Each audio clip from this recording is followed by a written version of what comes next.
السلام علیکم۔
چشتی انتہائی احترام و عقیدت کے ساتھ اپنے اور ساری کائنات کے مرکز عقیدت آقائی نامدار مدینے کے تاجدار دونوں عالم کے مالک و مختار سیاح لامکاں وجہ کن فکاں در اللہ المکنون سر اللہ المخزون سبحان اللہ۔ عالم ما کانا وما یکون۔ ساتھ پڑھیں الصلاۃ والسلام علیک یا رسول اللہ۔ الصلاۃ والسلام علیک یا رسول اللہ۔ آواز عاشقوں کی طرح آنی چاہیے، الصلاۃ والسلام علیک یا نبی اللہ۔ الصلاۃ والسلام علیک یا نبی اللہ۔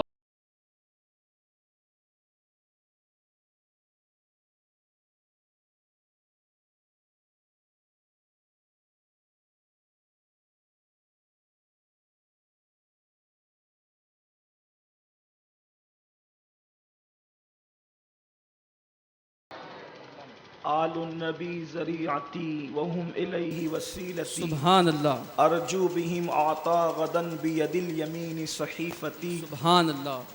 یا اہل البیت رسول اللہ حبکم فرض من اللہ فی القرآن انزلہ، یکفیکم من عظیم الفقر انکم من لم یصلی علیکم لا صلاة لہ، رب صل وسلم دائما ابدا علی حبیبک خیر الخلق کلہم، هو الحبیب الذی ترجى شفاعته لکل حول من الاحوال مقتحم، یا اکرم الخلق مالی من الوذ به سواک عند حلول الحادث العمم، ثم الرداء عن ابی بکر وعن عمر وعن علی وعثمان ذی الکرم، رب صل وسلم دائما ابدا علی حبیبک خیر الخلق کلہم۔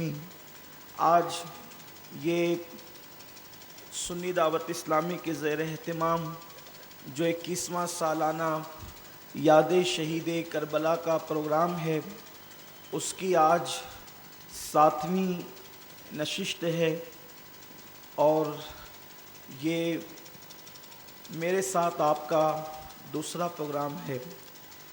اللہ تعالیٰ جب تک چاند و سورج نکلتے اور ڈوبتے رہیں، ہم کو ہماری نسلوں کو اللہ نبی اور آل نبی اور اصحاب نبی کا ذکر کرنے کی توفیق عطا آمین فرمائے۔ اللہم آمین۔ کل احادیث طیبہ پڑھ کر اہل بیت اطہار کے فضائل و مناقب پیش کرنے کی سعادت حاصل کی گئی تھی، اور آج اللہ کی توفیق سے انشاءاللہ آیات مبارکہ کی روشنی میں ذکر اہل بیت کی سعادت حاصل کی جائے گی۔ ہماری قوم، بالخصوص ہمارے جوان، عام طور پر روایتی گفتگو سننے کے عادی ہیں، اور کتابوں کے حوالے یقیناً بیان کے تسلسل کو منقطع تو کر دیتے ہیں، لیکن ہماری اپنی یہ مجبوری بھی ہے اور وقت کی ضرورت بھی ہے کہ ہمیں آپ کے سامنے وہ کرنا پڑتا ہے۔ ہمارے احباب کل کی گفتگو کے بعد یہی فرما رہے تھے کہ گفتگو تو ہم نے سنی، لیکن کتابوں کے حوالے اور محدثین کی اسماء نے گفتگو کے تسلسل کو تھوڑا سا کجمج بیان کر دیا، لیکن دھیرے دھیرے انشاءاللہ طبیعت آپ کی اس کی بھی عادی ہو جائے گی، اور آپ حضرات کو اور ہمیں تو ذکر اہل بیت سے مطلب ہے، اور خاص طور پہ وہ طبقہ جو اہل بیت اطہار کے متعلق بدگمان ہے کہ وہ یہ سمجھتے ہیں کہ اہل بیت کی محبت کی داستان کہانی قصوں پر مبنی ہے، تو ہم اس طبقے کی عقل و فہم کو اس وقت دعوت دینا چاہتے ہیں کہ اہل بیت کا ذکر یا فضائل اہل بیت موضوع روایتوں کی کارستانی نہیں ہے، بلکہ یہ حقائق ہیں جس کا انکار کبھی نہیں کیا جا سکتا۔ اور جہاں تک موضوع روایات ہیں اور یا ضعیف احادیث ہیں، تو ہر اہل علم اس بات کو اچھی طرح جانتا ہے کہ کوئی محدث کسی حدیث کو ضعیف کہتا ہے تو دوسرا اس کو حسن کہتا ہے، پھر کوئی اس کو حسن کہتا ہے تو کوئی اس کو صحیح بھی کہتا ہے۔ اگر کوئی اس کو اپنے علم کی روشنی میں خبر واحد کہتا ہے تو کوئی متواتر بھی کہتا ہے۔ تو آپ نے جس محدث کو اپنے لیے آئیڈیل بنایا ہے تو کوئی ضروری تو نہیں ہے نا کہ اسی محدث کو ہم بھی اپنے لیے معتمد یا آئیڈیل بنائیں۔ جس نے ضعیف کہا اس کی بات کو آپ معتبر مان رہے ہیں، لیکن جس نے حسن کہا اگر ہم اس کو بھی لے لیں تو علم کی عدالت میں ہم مجرم نہیں ہیں۔ یہ اہل علم کے نزدیک ایک مقدمہ ہے، اور بات جب قرآن مقدس کی آیات کی آتی ہے تب تو پھر وہاں پر کوئی معاملہ ہی نہیں رہ جاتا۔ البتہ اتنا ضرور ہے آیت مبارکہ پر گفتگو کرنے سے پہلے کہ قرآن مقدس کی آیہ کریمہ کی جو تفسیر آپ نے جس بھی پسندیدہ مفسر کے حوالے سے پڑھی ہوگی، اب آپ جب مجھ سے سنیں گے تو کبھی آپ کو ایسا نہیں لگنا چاہیے کہ فلاں جگہ تو یہ لکھا ہوا تھا، آپ نے یہ کیسے کہہ دیا۔ قرآن کی آیات کی تفسیر سننے سے پہلے آپ اس کو اچھی طرح سمجھ لیں کہ قرآن مقدس کی ایک آیت پر ایک قول نہیں ہوتا، بلکہ ایک ایک آیت پر سینکڑوں بلکہ ہزاروں اقوال ہوتے ہیں۔ اور اگر ہم یہ سوچیں کہ جو میں نے پڑھا وہی حتمی ہے تو یہ علم کے ساتھ نا انصافی ہے۔ علم بغیر کنارے کا سمندر ہے، اس میں انسان جتنی تیراکی کرے گا، غوطہ لگائے گا، اتنے اس کو موتی نصیب ہوں گے، اور وہ اتنے قیمتی موتی نکال کر کے لائے گا۔ تو میرے پیارے آقا صلی اللہ علیہ وسلم کے پیارے دیوانوں، جس آیہ کریمہ کی تلاوت کی ہے وہ آیت پہلی آیت ہے، ہم اس پہ گفتگو اسی سے آغاز کریں گے۔ اللہ قرآن مقدس میں ارشاد فرماتا ہے، یہ آیہ کریمہ سورۃ الاحزاب کی ہے اور جس کی تلاوت کی گئی ہے وہ آیت نمبر 23 ہے، اور اس میں اللہ تبارک و تعالیٰ نے بالکل واضح طور پر اہل بیت کا نام لے کر کے بیان فرمایا ہے۔ اللہ قرآن مقدس میں ارشاد فرماتا ہے، انما یرید اللہ لیذھب عنکم الرجس اہل البیت ویطہرکم تطہیرا، کہ اللہ تبارک و تعالیٰ نے یہ فیصلہ کر لیا ہے۔ یرید اللہ کا ترجمہ میں قصدن فیصلہ کہہ رہا ہوں، اس لیے کہ یرید اللہ کا مطلب ہے ارادہ کرنے کے، لیکن ارادے کو جو اللہ نے یہ فیصلہ کر لیا ہے، اس لیے کہ اللہ کا ارادہ ہمارے ارادے کی طرح نہیں ہوتا۔ اس کا ارادہ کہ ہمارے ارادے کی طرح ارادے بدلتے رہے، نہیں، اللہ نے اس بات کا فیصلہ کر لیا ہے۔ کس بات کا؟ یرید اللہ لیذھب عنکم الرجس، کہ وہ ہر گندگی سے، ہر نجاست سے آپ لوگوں کو پاک کر دے۔ کس کو؟ اہل البیت کو، رسول اللہ کے گھر والوں کو۔ انما یرید اللہ لیذھب، یہ انما حصر کے لیے آیا ہے، اور انما حصر کے لیے آتا ہے، یہاں حصر ہی کے لیے ہے۔ اللہ فرماتے ہیں ہر برائی سے، ہر نجاست سے، ہر گندگی سے تمہیں پاک کر دے۔ بلکہ رجس کی تفسیر میں یہاں تک لکھنے والوں نے لکھا ہے کہ انسان جس فعل کو برا سمجھتا ہے، یعنی کہ لوگوں کے فہم میں جو چیز بری ہے، اللہ تبارک و تعالیٰ نے اہل بیت کو اس سے بھی پاک کر دیا ہے، اس سے بھی محفوظ کر لیا ہے۔ میرے آقا صلی اللہ علیہ وسلم کے پیارے دیوانوں، اب یہاں سوال اٹھتا ہے، قرآن نے اہل البیت کہا کہ نبی کی اہل بیت، اللہ تبارک و تعالیٰ نے تم سے ہر گندگی کو، ہر نجاست کو دور فرما دیا ہے۔ تو اب یہاں ایک سوال پیدا ہوا، اس لیے کہ ابھی آپ سنیں گے قرآن کی روشنی میں اہل بیت کے حاسدین بہت رہے ہیں، اہل بیت سے بغض کرنے والے بہت رہے ہیں۔ تو اب یہاں سوال پیدا ہوتا ہے کہ اہل بیت کون ہے؟ تو اہل بیت سے مراد، اب اسی پر گفتگو ہو گئی کہ اہل بیت میں مراد، اہل بیت سے مراد صرف حضور علیہ السلام کی ازواج مطہرات ہیں، اس لیے کہ اہل بیت گھر والوں کو کہتے ہیں۔ تو حضور کے گھر میں حضور کی بیویاں تھیں، اس لیے صرف حضور کی بیویاں اہل بیت میں ہیں۔ اللہ کے رسول علیہ السلام پہ قربان، میرے نبی کی عظمتوں پر قربان، میرے نبی کی بزرگی پہ قربان، اللہ اکبر۔ جب یہ آیہ کریمہ نازل ہوئی، ام المومنین حضرت سیدہ ام سلمہ کے مکان میں، ان کے گھر میں نازل ہوئی، تو آقا کریم صلی اللہ علیہ وآلہ وسلم کے گھر میں، اس وقت یہ بھی بتا دوں، سرکار کے گھر میں حضرت ام سلمہ نے قیمہ بنایا تھا کھانے کے لیے، اور مٹی کی ہانڈی میں قیمے کی ایک ڈش ہوتی تھی جو عرب میں بڑی مشہور ہے، آقا کریم اس وقت مشہور تھی، وہ سرکار کے لیے تیار کی تھی۔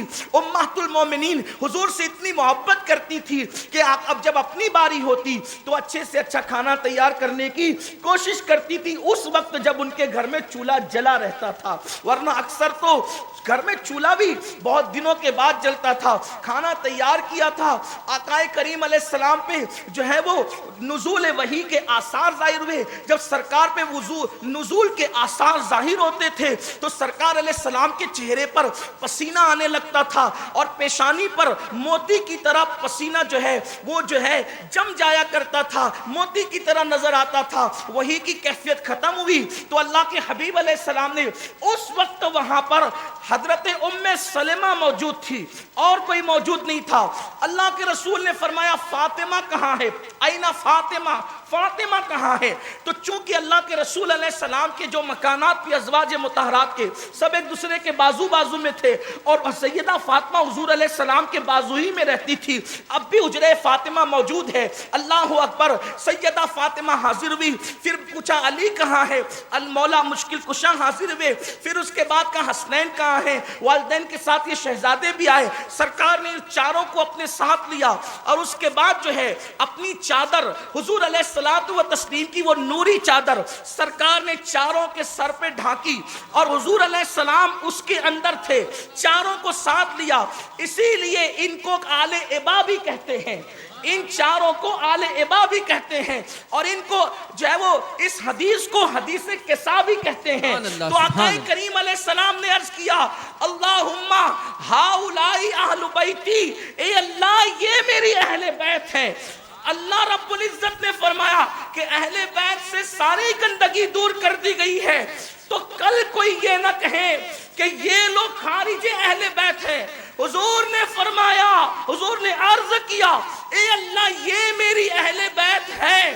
حضرت امام راضی لکھتے ہیں بلکہ یوں بھی کہا مولا میں ان سے محبت کرتا ہوں، تو بھی ان سے محبت فرما، جو ان سے محبت کرے تو ان سے محبت کر، اور پھر کہا جو ان سے صلح کرے گا میں اس سے صلح کروں گا، جو اس سے جنگ کرے گا میں ان سے جنگ کروں گا۔ اب چونکہ یہ ہو کہا رہا تھا گھر کے اندر، یہ ہو کہا رہا تھا گھر کے اندر، ام سلمہ بیان کرنے والی ہے، ممکن ہے کل کوئی کہتا کہ یہ تو سب گھر میں ہوا، ہمیں کیا خبر، انکار کرنے والوں کو کون کیا کہہ سکتا ہے۔ حضور علیہ السلام نے اتنا اہتمام کیا کہ یہ تو گھر میں کیا، اس کے بعد 6 مہینے تک اس آیت مبارکہ کے نزول کے بعد 6 مہینے تک ہر مرتبہ حضور سیدہ فاطمہ کے دروازے پر آتے اور فجر کی نماز میں کہتے الصلاۃ الصلاۃ یا اہل البیت، الصلاۃ الصلاۃ یا اہل البیت۔ مطلب ام سلمہ والی روایت کسی کو پہنچی یا نہ پہنچی، آج کوئی دیکھ لے اہل بیت کون ہے، آج نہیں دیکھا دوسرے دن پھر آئے، آج دیکھ لو اہل بیت کون ہے، پھر آئے آج دیکھ لو اہل بیت کون ہے۔ تقریباً 6 مہینے تک اللہ کے رسول آتے رہے اور کہتے رہے نبی کی اہل بیت تم پر سلام ہو، نماز کے لیے کھڑے ہو جاؤ، نماز کے لیے کھڑے ہو جاؤ، نماز کی تیاری کرو۔ کم سے کم کا جو قول ہے وہ 40 دن ہے۔ اس آیت کے نزول کے بعد کم سے کم 40 دن حضور ان کے دروازے پہ کھڑے ہو کہتے رہے اے اہل بیت، حضور کہتے تھے اے اہل بیت، اے اہل بیت، اے اہل بیت۔ انما یرید اللہ میں ازواج مطہرات تو ہیں، انہی کے گھر میں ہی آیت نازل ہوئی، لیکن یہ لوگ بھی اہل بیت ہیں، یہ لوگ بھی اہل بیت ہیں، اور ان سے اللہ نے ہر گندگی پاک کی، ہر نجاست پاک کی، حتیٰ کہ امام راضی رحمت اللہ تعالی علیہ لکھتے ہیں کہ ہر گندی چیز، ہر گناہ، بلکہ حضور علیہ السلام کی ایک حدیث پاک ہے، اللہ کے حبیب مصطفیٰ جان رحمت صلی اللہ علیہ وسلم فرماتے ہیں کہ میں اور میری اہل بیت ہر گناہ سے پاک ہے۔ اللہ کے رسول علیہ السلام نے فرمایا۔ اب یہاں پر جو خامہ فرسائی ہوتی ہے کہ حسین سے غلطی ہو گئی، جس کو رسول اللہ کلین چٹ دے دیں کہ یہ اور ہم، اچھا حضور نے اپنے سے جوڑ کے کہا کہ میں اور میری اہل بیت گناہ سے پاک ہیں، ہم لوگ پاک ہیں گناہ سے، اللہ اکبر، تو پھر اب ان سے غلطی کیسے ہو سکتی؟ ان کے مقابل سے تو غلطی ہو سکتی ہے، ان سے غلطی نہیں ہو سکتی، اس لیے کہ ہر آدمی محتاج ہے حق کا۔ مجھے حق پہ ہونے کے لیے دلیل دینی پڑے گی، آپ کو حق پہ ہونے کے لیے دلیل دینی پڑے گی، ہر کس و کس کو نہ حق پہ ہونے کی دلیل دینی پڑے گی، کیونکہ وہ محتاج ہے حق کا۔ لیکن سرکار فرماتے ہیں العلی مال حق، الحق و مال علی، کہ علی حق پر ہے، حق علی کے ساتھ ہے، علی حق کے ساتھ ہے، اور پھر دعا کی اللہ علی جدھر جدھر جائے تو حق کو اسی کے ساتھ کر۔ سبحان اللہ، سبحان اللہ۔ ہر ایک کے لیے حق دیکھنا پڑے گا، ہر ایک کے لیے حق دیکھنا پڑے گا، حق کے لیے علی دیکھنا پڑے گا، علی جدھر ہے حق ادھر ہے۔ سبحان اللہ۔ نعرہ تکبیر، نعرہ رسالت، نعرہ حیدری، نعرہ حیدری، ذکر تاجدار کربلا۔ سبحان اللہ، سبحان تو اللہ۔ اہل بیت یہ لوگ ہیں، اور پھر کئی مقام پر اللہ کے رسول علیہ السلام نے اہل بیت کے حوالے ذکر کیا کہ یہ میری اہل بیت، یہ میری اہل بیت، یہ میری اہل بیت۔ اب پتا چلا کہ اہل بیت اطہار میں یہ 4 تن بھی ہیں، اور جن کو حضور کو ملا کے ہم 5 تن کہتے ہیں۔ بیت تو حضور کا تھا، یہ سب حضور کے گھر والے تھے، لیکن یہ بھی ازواج مطہرات بھی اہل بیت ہیں، اس لیے کہ سورۃ الاحزاب کا جو اوپر کی آیت اس سے پہلے کی ہے وہ سب ازواج مطہرات کے لیے ہیں، اور اس کے بعد جو ہے وہ یہ آیت مبارکہ پھر نازل ہوئی۔ اس سے پتہ چلا کہ اہل بیت کی شان کیا ہے۔ امام راضی رحمت اللہ تعالیٰ علیہ نے اس میں بھی لکھا ہے، جو ہے وہ امام فخر الدین رازی نے تفسیر کبیر میں، کہ اللہ تبارک و تعالیٰ نے 5 باتوں میں اہل بیت کو نبی کے مشابہ کیا۔ نبی کی مشابہت کسی کے پاس نہیں ہے، لیکن اہل البیت کو نبی پاک کے مشابہ کیا۔ کیسے؟ حضور پہ درود پڑھنے کا حکم ہے تو اہل بیت پر بھی درود پڑھنے کا حکم ہے۔ رسول اللہ پہ صدقہ حرام ہے، اہل بیت پہ بھی صدقہ حرام ہے۔ رسول اللہ کے لیے فرمایا طٰہٰ، حضور کے لیے کیا کہا؟ طٰہٰ اے پاکیزہ ذات، اور ان کے لیے کہا وَيُطَہِّرَكُمْ تَطْہِیرًا۔ اللہ کے رسول کے لیے کہا فَاتَّبِعُونِی یُحْبِبْکُمُ اللَّہ، جو تجھ سے پیار کرے گا، تیری اتباع کرے گا، وہ خدا کا محبوب ہو جائے گا۔ یعنی حضور کی محبت کو لازم کیا، اور پھر اہل بیت کے لیے کہا الا المودۃ فی القربہ، یعنی حضور علیہ الصلوۃ والتسلیم کے ساتھ ان کو شامل کیا جا رہا ہے.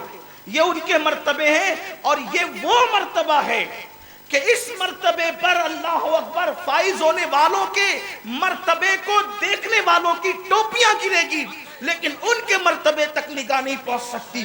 آپ غور کریں کہ یہ صرف میرا اپنا موقف نہیں ہے. سرکار غوث الاعظم دستگیر پیران پیر کوئی چھوٹی سی ذات ہے نہیں. جنہوں نے مردے زندہ کیے، جنہوں نے مردے زندہ کیے، جن کے ہاتھوں سے ولایت تقسیم ہوئی، جن کے لیے اللہ نے فرمایا کہ سرکار غوث پاک کہتے ہیں 70 مرتبہ اس نے مجھ سے وعدہ کیا کہ عبد القادر جو تیرے دامن سے وابستہ ہوگا اس کو بخش دیا جائے گا. وہ غوث الاعظم دستگیر جب اپنا مرتبہ بیان کرتے ہیں کہ میرا مرتبہ بڑا کیوں ہے، میں بڑا کیوں، اپنی بڑائی بیان کرنا عیب ہے، لیکن بعض مرتبہ کوئی اگر شکر کے طور پہ بڑائی بیان کرے تو غوث پاک نے ایک مرتبہ اپنا مرتبہ بیان کیا کہ میرا مقام بہت بڑا ہے. یہ نہیں کہا کہ میں قطب ہوں اس لیے بڑا ہے، ابدال میرے گھر آتے اس لیے بڑا ہے، میں خطیب اور ادیب اس لیے بڑا ہے، مفتی چاروں مسالک کے مطابق میں فتوے دیتا ہوں اس لیے بڑا نہیں فرمایا. کہتے ہیں انا الحسنی والمخدا مقامی، انا الحسنی والمخدا مقامی، کہتے ہیں میرا مرتبہ بہت بڑا ہے اس لیے کہ میں امام حسن کا بیٹا ہوں، سبحان اللہ، حسن کی اولاد میں، اس لیے میرا مرتبہ، سبحان اللہ، حسن کی اولاد میں اس لیے میرا مرتبہ بڑا ہے. اور پھر آگے کہتے ہیں وَعَلَامِي عَلَىٰ رَاسِ الْجِبَالِ، کہتے ہیں کہ میری عظمتوں کے جھنڈے پہاڑوں پر لہرا رہے ہیں. کیوں؟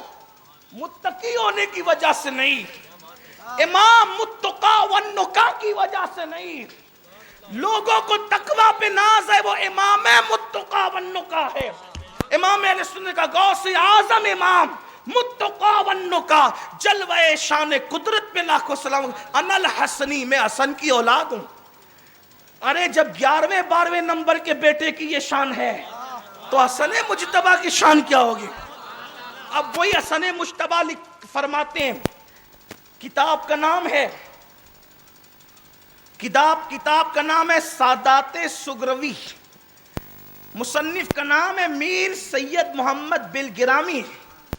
وہ لکھتے ہیں کہ امام حسن نے فرمایا ہم اہل بیت کے ساتھ کسی کا تقابل مت کیا کرو، کوئی ہمارے برابر نہیں ہے، اللہ نے ہمیں اتنا بڑا مرتبہ عطا فرمایا.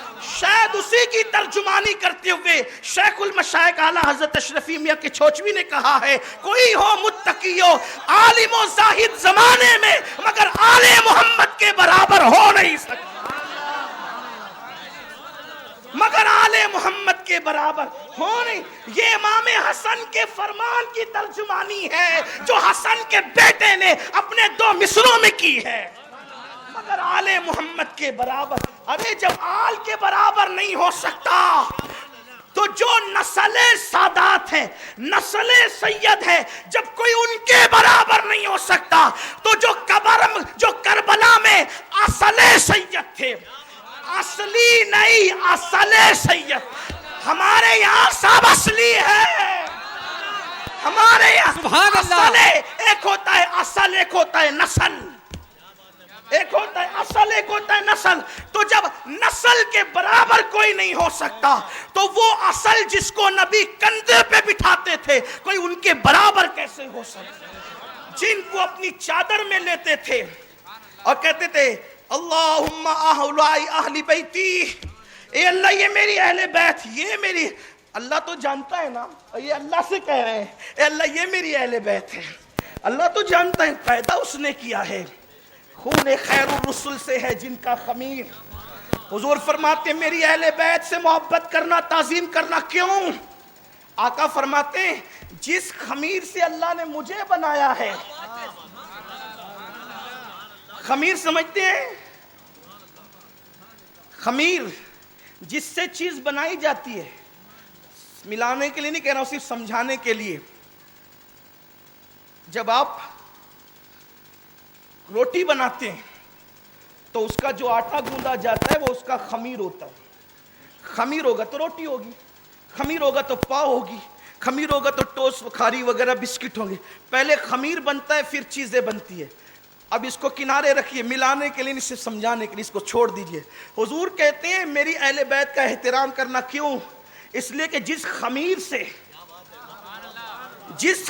سے اللہ نے مجھ محمد کو بنایا، اسی خمیر سے ضمیر والوں، اگر ضمیر زندہ ہے تو حضور کی حدیث ہے، جس خمیر سے اللہ نے مجھے بنایا اسی خمیر سے اللہ نے میری اہل بیت کو بنایا.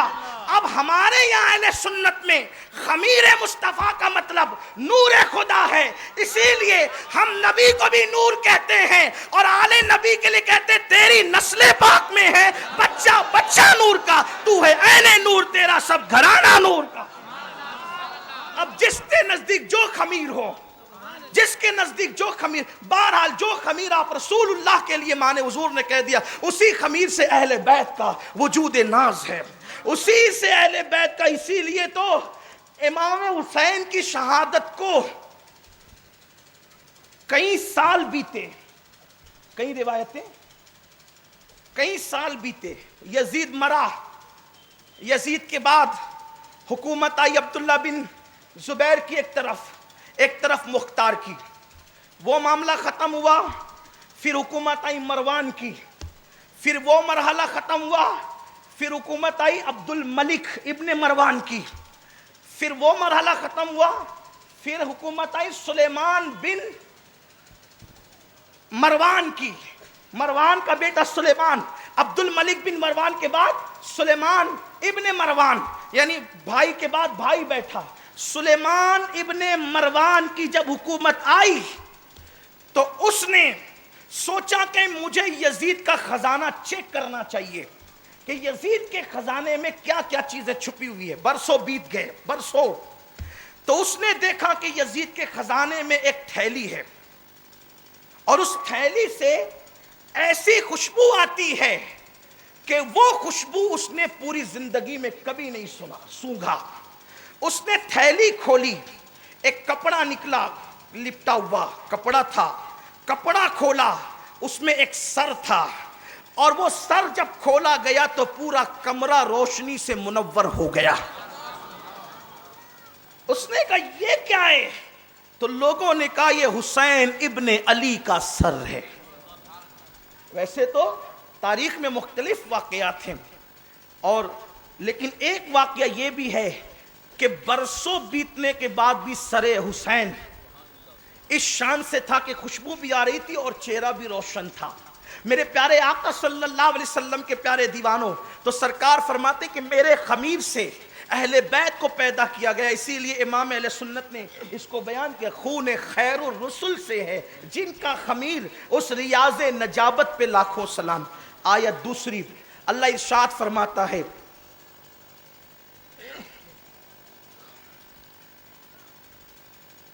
فَقُلْ تَعْلَوْا نَدْعُو أَبْنَاءَنَا وَأَبْنَاءَكُمْ وَنِسَاءَنَا وَنِسَاءَكُمْ وَأَنفُسَنَا وَأَنفُسَكُمْ ثُمَّ نَبْتَهِلْ فَنَجْعَلْ لَعْنَةَ اللَّهِ عَلَى الْكَاذِبِينَ. اللہ نے ارشاد فرمایا، یہ آیہ کریمہ سورہ آل عمران آیت نمبر 61 پارہ نمبر 3. اللہ فرماتا ہے اے محبوب بلاؤ، اے محبوب ان سے فرما دو فَقُلْ تَعْلَوْا، حبیب ان سے فرما دو، ان سے کہہ دو بلاؤ. تعالو بلاؤ کس کو؟ ہم آئیں اور ہم اپنے بیٹوں کو لائیں، تم اپنے بیٹوں کو لاؤ. ہم آئیں، تم اپنی عورتوں کو لاؤ، ہم اپنی عورتوں کو لائیں. اور پھر کیا کریں؟ ثم نبتہل، پھر ہم ایک دوسرے پہ کے لیے بددعا کریں، ایک دوسرے پر ہم مباہلہ کریں، ایک دوسرے کے لیے ہلاکت کی دعا کریں. پھر کیا ہوگا، کیسے کریں گے؟ تو قرآن کہتا ہے فَنَجْعَلْ لَعْنَةَ اللَّهِ عَلَى الْكَاذِبِينَ، تو جھوٹوں پر اللہ کی لعنت. اب اس آیہ مبارکہ کی تفسیر میں ابن عباس سے لے کر صاحب نعیمی مفتی احمد یار خان نعیمی تک ہر مفسر نے، ایمان والے مفسر نے یہی لکھا، جب یہ آیے مباہلہ نازل ہوئی تو اللہ کے رسول علیہ السلام سے اللہ نے کہا حبیب تم فرماؤ کہ یہ آئیں، آپ بھی آئیں، یہ اپنی بیٹوں کو لائیں. اچھا یہ نہیں کہا کہ یہ اپنے جو ہے گھر والوں کو لائیں، اب اپنے گھر والوں کو لائیں، نہیں کہا ابنانا و ابناکم، آپ ان سے کہیں کہ یہ اپنے بیٹے لائیں، بیٹا لائیں بیٹا، اور آپ اپنے بیٹے لائیں. نسانا، یہ اپنی عورتیں لائیں، آپ اپنی عورتیں لائیں. انفسنا، آپ خود آئیں، ان کو بھی کہیں خود آئیں، اور پھر ایک دوسرے کے ساتھ مباہلہ کریں. جب مناظرے کی منزل ختم ہو جاتی ہے تو حقانیت کے لیے مباہلے کی منزل ہوتی ہے. تو نجران کے جو پادری تھے وہ عبد المسیح وغیرہ سب وہ لوگ آئے تھے اور حضور سے بحث کر رہے تھے کہ عیسیٰ اللہ کے بیٹے ہیں. اس کی تفصیل کا یہاں ٹائم بھی نہیں ہے کیونکہ اپنا عنوان جو ہے وہ مباہلہ نہیں ہے، بلکہ ہمارا عنوان تو فضائل اہل بیت ہے. آیت قرآن کی روشنی میں فضائل اہل بیت ہے. تو مختصر یہ کہ وہ ماحول کیوں بنا. سرکار علیہ السلام سے اللہ نے کہا، جب وہ باتیں کر رہے تھے کہ عیسیٰ اللہ کے بیٹے ہیں، حضور نے کہا اللہ کے بیٹے کیسے ہو سکتے ہیں؟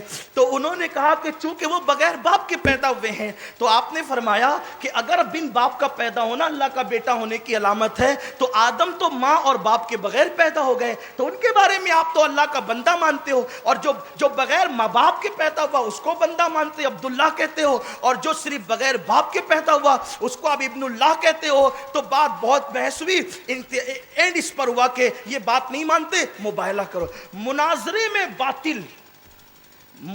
میں باطل آواز اونچی کر کے کسی کو جو ہے وہ بدگمان کر سکتا ہے. باطل مناظرے کے لیے تو تیار ہوتا ہے لیکن باطل مباہلے کے لیے کبھی تیار نہیں ہوتا. اس لیے جب بات حقانیت کی آئے تو پھر مناظرے کی بجائے ان کو مباہلے کی طرف بلانا چاہیے. اچھوں کی ہوا نکلتے دیکھیے مباہلے کے وقت، اس لیے کہ مناظرے میں آواز چلانے والی ہو، حق و باطل آدمی کچھ بھی گڑ کر سکتا ہے، لیکن مباہلے کا تعلق ڈائریکٹ ذات خداوندی سے ہوتا ہے کہ وہاں ہاتھ اٹھا کر دعا کرنا ہے، جو حق پر وہ قائم رہے، جو باطل پہ ہلاک ہو جائے. یہی ہے.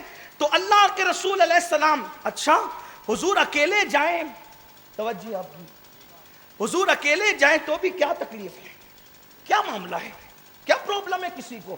نہیں، کوئی پرابلم نہیں ہے. اس لیے کہ اگر حضور بھی دعا کر دیں، حضور بھی اگر دعا کر دیں تو حضور کی دعا کوئی معمولی تو نہیں ہے نا. جس کا نام دعا میں آ جائے اس کی دعا قبول ہو جاتی ہے. جب وہ جانے دعا کی ذات خود چلی جائے تو کام وہاں بھی ہو جائے گا. لیکن قربان قدرت کو اہل بیت سے پیار کتنا ہے. ابھی پیارے تو اکیلا نہیں جائے گا، تو بیٹوں کو لے کر کے جائے گا، تو گھر کی عورت کو لے کر کے جائے گا. قربان چونکہ یہاں ایک مغالطے کا ازالہ بھی کر دوں. 9 ہجری تک حضور کی تینوں بیٹیاں پردہ فرما چکی تھی. حضرت زینب، حضرت ام کلثوم، حضرت رقیہ، یہ سب 9 ہجری تک پردہ کر چکی تھی، اور یہ واقعہ 10 ہجری کا ہے. اس لیے یہ جو کہتے ہیں نا کچھ لوگ کہ وہ تینوں حضور کی بیٹیاں نہیں تھی، وہ حضرت خدیجہ کے پہلے گھر کی بیٹیاں تھی، یہ جھوٹ ہے. کہا کہ اگر وہ حضور ہی کی بیٹیاں تھیں تو فاطمہ کو اکیلے کیوں لے گئے؟ ان تینوں کو بھی ساتھ لے جانا چاہیے تھا. جب وہ پردہ فرما چکی تھی، 9 تک تینوں کا پردہ ہو گیا تھا، تو پھر کیسے لے جاتے ان کو کیسے لے جاتے؟ یہ 10 کا واقعہ ہے. تو ان مغالطوں سے بھی ہوشیار رہیے، جو ان سچی سچی مقدس 3 شہزادیوں کو خارج کرنے کی کوشش کی جاتی ہے نا کہ وہ نہیں تھی حضور کی بیٹیاں. ہمیں پتا ہے تم ان کو حضور کی بیٹیاں کیوں نہیں مانتے ہو. اس لیے کہ اگر ان کو بیٹی مانو گے تو عثمان غنی کو داماد ماننا پڑے گا، اور تم عثمان کو داماد مان نہیں سکتے، اس لیے تم ان کو خارج کرتے ہو. لیکن تم رسول اللہ کو کیا منہ دکھاؤ گے؟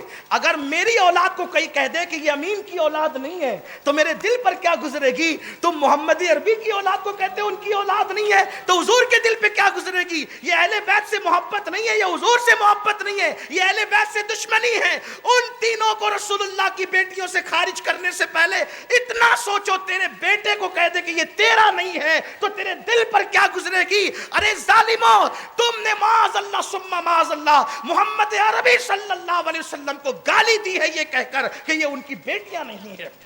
اس لیے ہوش کے ناخون لو، اگر اہل بیت سے محبت کرو تو سیاست مت کرو، آخرت کے لیے محبت کرو کہ اللہ کی عدالت میں سب کو کھڑے ہونا پڑے گا۔ ہم مانتے ہیں وہ تینوں حضور کی بیٹیاں، اور کیوں مانتے ہیں سنیے، وہ بھی قرآن میں ہے۔ اللہ تعالیٰ فرماتا ہے اے محبوب یا ایھا النبی، اے محبوب، اے نبی، آپ حکم دیں۔ یہ آیہ کریمہ بھی سورۃ الاحزاب کی ابتدائی آیتیں ہیں۔ کن کو؟ قل لازواجک وبناتک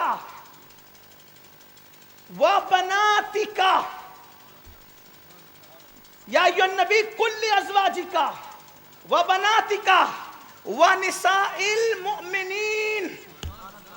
تین چیزیں، قل آپ کہیں، لازواجک اپنی بیویوں کو، وبناتک، وبنتک نہیں کہا، وبناتک کہا، یعنی اپنی بیٹی کو نہیں بلکہ کہا اپنی بیٹیوں کو، اپنی بیٹیوں کو۔ اور بیٹیوں کے لیے کم سے کم 2 سے زائد ہونا ضروری ہے، اس لیے کہ ہر زبان میں قاعدہ ہے واحد اور جمع، لیکن عربی کا قاعدہ ہے واحد، واحد کے بعد ہے نا، اللہ اکبر، واحد کے بعد تثنیہ کسے گا، اس کے بعد جمع کسے گا، اور جمع میں بھی کبھی جمع قلت اور کبھی جمع کثرت۔ تو اللہ تبارک و تعالیٰ نے نہ واحد کسے گا نہ تثنیہ کسے گا بلکہ جمع کسے گا فرمایا۔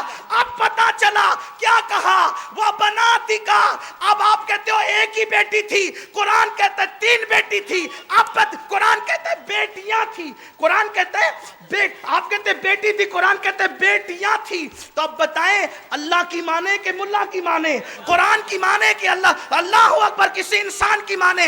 قرآن نے فیصلہ کر دیا جیسے فاطمہ محمد رسول اللہ کی بیٹی ہے ویسے زینب بھی ان کی بیٹی ہے، ام کلثوم بھی ان کی بیٹی ہے، رقیہ بھی ان کی بیٹی ہے، یہ میرے نبی کی ساری بیٹیاں ہیں۔ الحمدللہ ہم منہ دیکھ کر پبلک دیکھ کر کے تقریریں نہیں کرتے، عقیدے نہیں بناتے، جو قرآن نے کہہ دیا وہی ہمارا عقیدہ ہے۔ اسی لیے علی کو بھی داماد رسول مانتے ہیں اور عثمان کو بھی داماد رسول مانتے ہیں، اور یوں کہتے ہیں نور کی سرکار سے پایا دوشالہ نور کا، ہو مبارک تم کو ذوالنورین جوڑا نور کا۔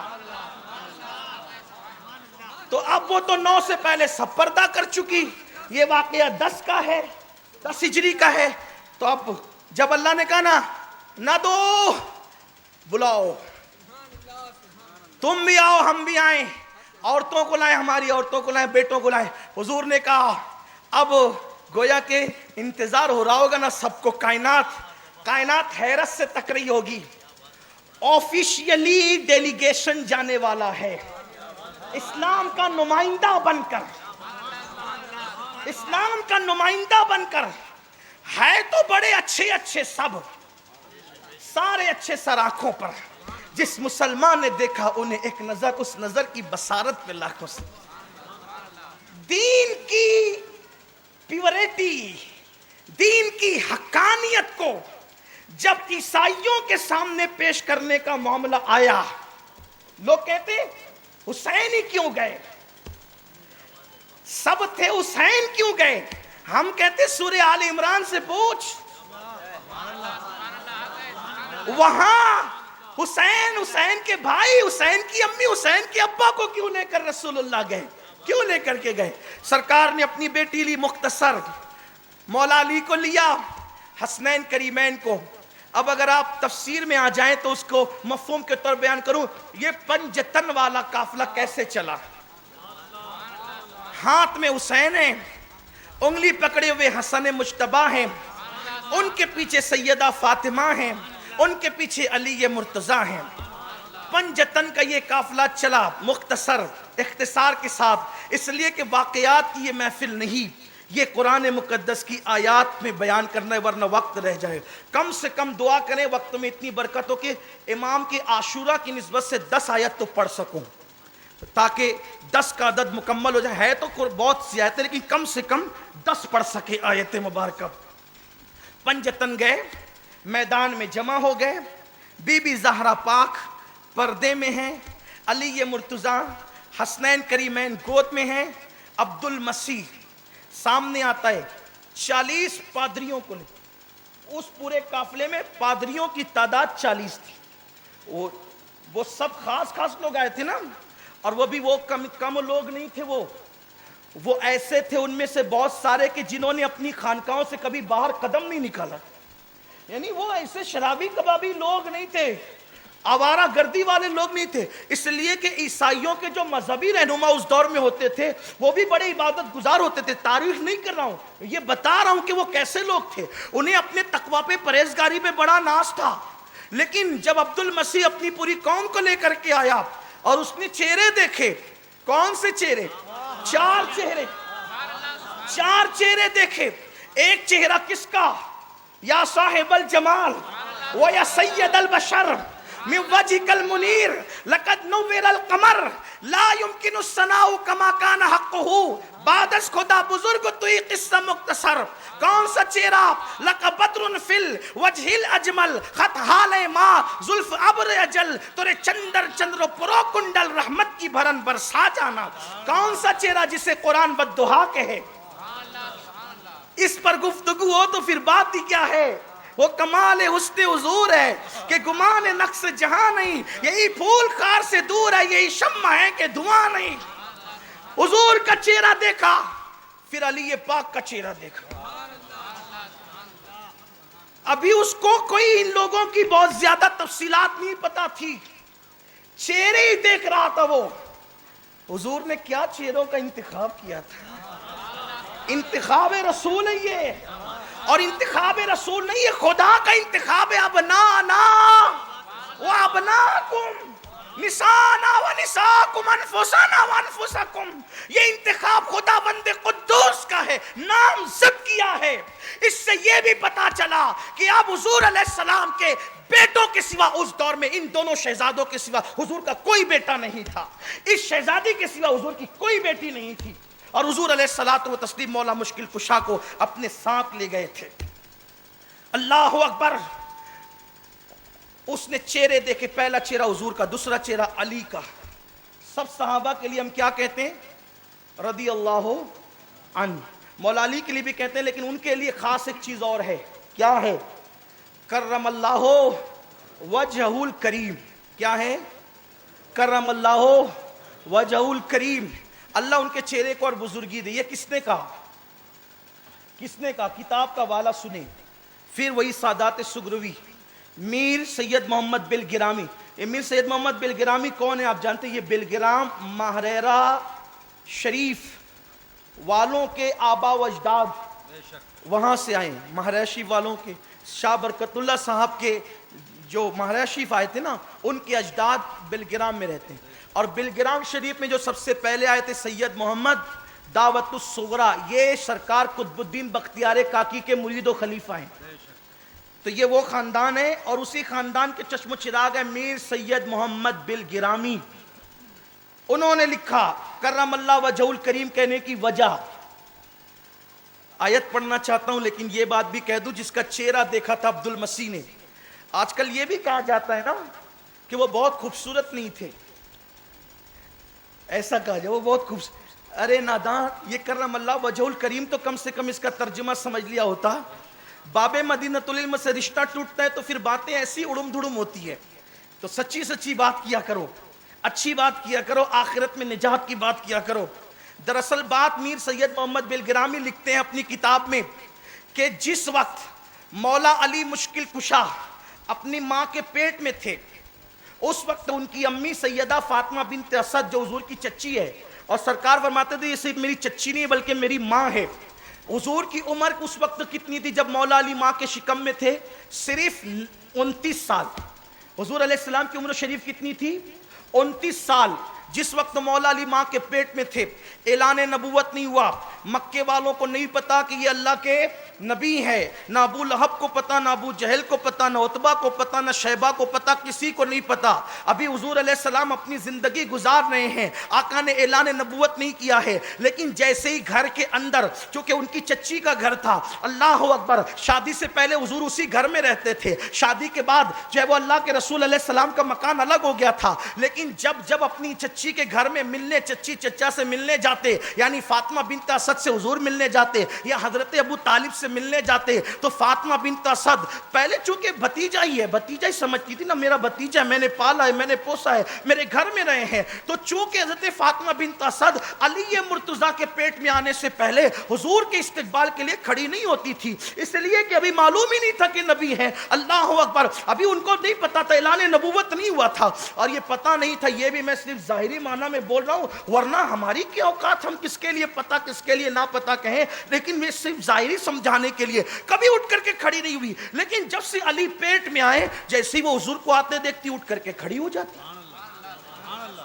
حضور کو آتے دیکھتی اٹھ کے کھڑی ہو جاتی۔ ایک دن حضرت ابو طالب نے پوچھا، فاطمہ بنت اسد، یہ تو محمد کو دیکھ کر اٹھ کر کھڑی کی ہوتی ہے، بھتیجے کو دیکھ کے اٹھ کے کھڑی کی ہوتی؟ کہا ابو طالب آپ جانتے ہیں اس سے پہلے میں کب کھڑی ہوئی، لیکن یہ پیٹ کا جو بچہ ہے جب محمد کو آتا دیکھتا ہے تو وہ اندر سے ایسی حرکت کرتا ہے کہ مجھے اٹھ کر کے کھڑے ہونا پڑتا ہے۔ ایک دن حضرت ابو طالب نے امتحان کے طور پہ حضرت فاطمہ بنت اسد کے دونوں کندھے پکڑ کے دبا دیے حضور کو آتا دیکھ کر، کہ تو کہتی کہ بچہ اٹھاتا ہے، اور بچے بھی کوئی اٹھاتے کسی کو، لیکن وہ کوئی عام بچہ نہیں تھا، وہ شیر خدا فاتح خیبر تھا۔ لوگ علی کو کیا سمجھیں گے؟ میرے امام اہل سنت تعالی حضرت امام احمد رضا نے کہا ہے، تم کیا سمجھو گے علی کو، تم کیا سمجھو گے علی کو؟ کہتے ہیں وہ کیا جانے گا فضل مرتضیٰ کو، علی کو سمجھنے کے لیے کم سے کم ولی، چٹنگ بازیاں کرنے سے تھوڑی کام چلتا ہے، ولیوں نے بھی مکمل نہیں سمجھا علی کو۔ اللہ اکبر، میرے امام اہل سنت 14ویں صدی کے مجدد نے 14ویں رات کے چاند کی طرح چمکتے ہوئے علی کی شانیوں میں، وہ کیا جانے گا فضل مرتضیٰ کو جو تیرے فضل سے عاطل ہے یا غوث، ہزاروں تابعی سے تو فضوتر، یہ طبقہ مجملاً فاضل ہے یا غوث جو تیرا طفل ہے۔ سمجھے علی کو؟ علی سمجھ میں آئے؟ جو تیرا طفل ہے کامل ہے یا غوث، طفیلی کا لقب واصل ہے یا غوث، جو غوث پاک کے گھر کا بچہ ہے وہ کامل ہے۔ ارے جب عبد القادر کے گھر کا ایک دن کا پیدا ہونے والا بچہ کامل ہے، جب بیٹا کامل ہے تو باپ علی کی شان کا عالم کیا ہو؟ وہ کیا جانے گا فضل مرتضیٰ کو، وہ کیا جانے گا فضل مرتضیٰ کو جو پوری آخری تقریر تک کے یہی پڑھتا، لیکن آخری بار پڑھ دیتا ہوں شامل ہو جائیں، وہ کیا جانے گا فضل مرتضیٰ کو جو تیرے فضل سے عاطل ہے یا غوث۔ جو عبد القادر کے مقام کو نہیں جانتا وہ مولا علی ان کے دادا کے مقام کو کیا جان سکتا ہے؟ تو حضرت ابو طالب نے پکڑ کے دبا دیا، فاتح خیبر کے ابو نے دبا دیا گردن۔ ان دنوں جب عورتیں ہوتی ہیں تو کمزور ہو جاتی ہے، نازک ہو جاتی ہے، اور بھی جب پیٹ میں بچہ آ جاتا ہے، دبا دیا۔ حضور آ رہے تھے، ادھر سے ابو کی طاقت تھی، اندر سے بیٹے کی طاقت تھی۔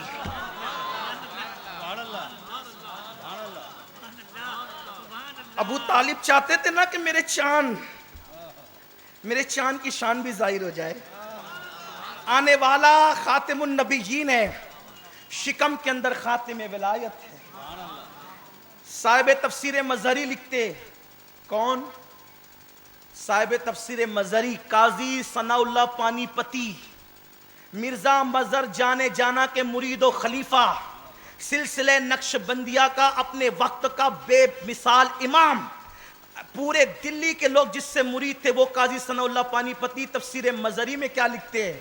علی اس ولی کو کہتے ہیں کہ آدم سے لے کر عیسیٰ علیہ السلام کے زمانے تک جتنے ولی ہوئے ہیں ہر نبی کے دور میں ولی رہے نا، ہر نبی کے دور میں ولی رہے. تو آدم سے لے کر عیسیٰ علیہ السلام کے زمانے تک جتنے ولی ہوئے ہیں ان سب کو ولی بنانے والا مولا علی ہے.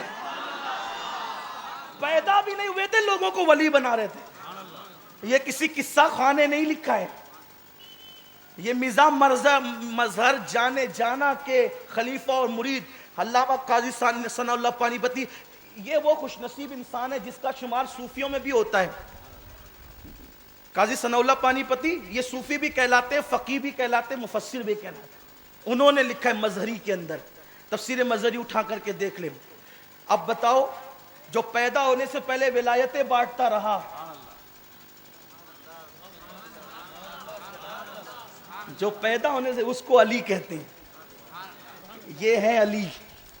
تو جب دبا دیا نا اوپر سے، اندر سے انہوں نے طاقت لگائی، سمجھانے کے لیے کہہ رہے ہوں طاقت لگائی. مفہوم پورا یہی ہے، کتاب اٹھا کے دیکھ لیجئے گا، منگوا لیجئے گا، بلگرام شریف سے منگوا لیجئے گا اس کو. کتاب اندر سے انہوں نے طاقت لگائی، اوپر سے ابو جان نے طاقت لگائی. لیکن فاطمہ بنت اسد آخر اٹھ کر کھڑی ہو گئی. یعنی باپ کی طاقت پر بیٹے کی طاقت غالب آ گئی، کھڑی ہو گئی. ماننا پڑا حضرت ابو طالب کو کہ پیٹ کا بچہ اندر سے طاقت لگاتا ہے.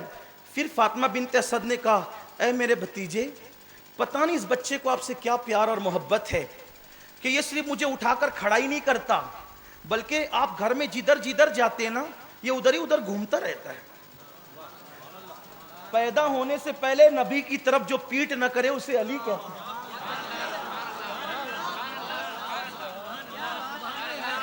پیدا ہونے سے پہلے جو نبی کی طرف پیٹ، ارے بڑے بھائی کی طرف تو پیٹ بھی کرتے ہیں لوگ، تھوکتے بھی ہیں. تو یہ جو نبی کی طرف پیٹ نہ کر رہے تھے، لیکن یہ میر بلگرامی صاحب کو آپ ہی مانیں گے نا، اور لوگوں سے بھی یہ خطاب نہیں ہے. ان کے لیے تو قرآن کی آیت پڑھنی ہے، یہ تو اہل عشق سے خطاب ہے نا، ورنہ کہیں گے یہ سادات سگروی کو ہم نہیں مانتے. کوئی بات نہیں، آپ نہیں مانتے تو جتنا آپ قبول کر سکتے ہیں کر لیں، لیکن یہ تو ہم عشق کے بندے ہیں. یہ پیٹ نہیں کرتا، آپ کی طرف چہرہ کرتا ہے. اے محمد آپ جدھر جدھر جاتے ادھر ادھر گھومتا ہے. سرکار نے مسکرا کے کہا کرم اللہ وجہ الکریم، جو مجھ سے چہرہ نہیں پھیرتا اللہ اس کے چہرے کو اور کرم اللہ وجہ الکریم کا مطلب اور بزرگیت. ارے بھائی جو بزرگ نہیں ہوگا اس کے لیے کہیں گے نا کہ اللہ اس کو بزرگی دے، اللہ اس کو خوبصورتی دے. یہ اور کا مطلب کیا ہے؟ کرم اللہ اس کے چہرے کی بزرگی بڑھا دے. ارے پہلے سے تھی تبھی تو کہا بڑھا دے. تو پیدا نہیں ہوئے تھے بزرگی تھی. لوگ پیدا ہو کے بزرگ بنتے ہیں. علی اس بزرگ کو کہتے ہیں جس کی بزرگی کا اعلان رسول اللہ نے پیدائش سے پہلے کیا تھا. کرم اللہ وجہ الکریم، اللہ اس کے چہرے کی بزرگی کو اور بڑھا دے. یہ پیدا ہونے سے پہلے حضور نے کہا تھا، یہ اس میں کتاب میں موجود ہے. نبی کا چہرہ دیکھا، علی کا چہرہ. علی اس خوبصورت کو کہتے ہیں، علی اس خوبصورت کو کہتے ہیں جس کی داڑھی اتنی بے مثال تھی، چوڑا سینہ. ذرا سن لے، اب چہرہ بھی سن لے. چوڑا سینہ، بھرا ہوا بدن، میانہ قد، گول چہرہ، بھویں دونوں آپس میں ملی ہوئی، داڑھی اتنی گھنی کہ پورا سینہ اس سے چھپ جائے، وہ سینہ بے کینہ چھپ جائے. اللہ اکبر. آنکھیں بڑی بڑی، انگلیاں بھری بھری، ہتھیلی پر گوشت، بازوؤں کے درمیان قدرے فاصلہ، اور جب کھڑے ہو جائیں تو مرحب جیسے لوگوں کی پیشانی پہ نہیں دانتوں پہ پسینہ آ جائے. کبھی زنجیر ہلتی ہے، کبھی در کانپ جاتا ہے. علی کا نام سن کر اب بھی خیبر کانپ جاتا ہے. نبی کا چہرہ دیکھا، علی کا چہرہ دیکھا، امام حسن کا چہرہ دیکھا. حسن کا چہرہ یہ تھا، کہتے ہیں بخاری شریف کی حدیث ہے، سب سے زیادہ نبی کے خاندان میں اگر کوئی رسول اللہ کا مشابہ تھا تو وہ حسن ابن علی تھے. امام حسن بہت مشابہ تھے. اللہ اکبر. میرے امام نے کہا ایک سینے تک مشابہ، ایک وہاں سے پاؤں تک اس نے سبتین. ان کے جاموں میں ہے نیما نور کا، یعنی کہ حسن مجتبیٰ کو دیکھ کر ان کو یہ تصور ہوتا ہوگا کہ ایک ذات بڑی ہے اور گویا کہ اس کا بچپنا بھی گود میں بیٹھا ہوا ہے. اور حسین کتنے خوبصورت تھے،